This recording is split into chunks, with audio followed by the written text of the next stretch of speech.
Summer special একটা recipe share করব আজ।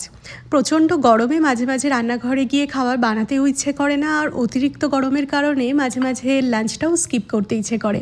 তখন যদি একটু হালকা পাতলা বা ঠান্ডা জাতীয় কিছু খাওয়া যায় তাহলে শরীর মন কিন্তু দুটোই ঠান্ডা হয়ে যায়। আজকে সেরকমই একটি রেসিপি শেয়ার করছি। রেসিপিটি south Indian recipe, card rice. বানাতে হার্ডলি 5 মিনিট সময় লাগবে। প্রথমে দই আর ভাত দুটোকে ভালোভাবে মিশিয়ে তার মধ্যে স্বাদ মতো নুনটা দিয়ে নেব। এই ক্ষেত্রে রাইসটা একটু নরম হলে খেতে আরও বেশি ভালো লাগবে। এবার সর্ষে তেলের মধ্যে কয়েকটা ফোড়ন দেব, অল্প একটু ছোলার ডাল, একটু অড়হর ডাল, কিছুটা বাদাম, কারি পাতা, সর্ষে। এগুলো ভালো করে একটু তেলের মধ্যে নাড়াচাড়া করে নিয়ে এই ফোড়নটাই এবার দিয়ে দেব ওই ভাতের মধ্যে। কুচনো কাঁচা লঙ্কা, কুচনো ধনেপাতা আর একটু ভাজা শুকনো লঙ্কা, অবশ্যই এই বেদানা, এগুলো দিয়ে ভালোভাবে মিক্স করে ঠান্ডা ঠান্ডা খেতে যেমন অদ্ভুত লাগে তেমনি বেশ হেলদি একটা রেসিপি। তাই এই গরমে একবার হলেও ট্রাই করে দেখতে পারো।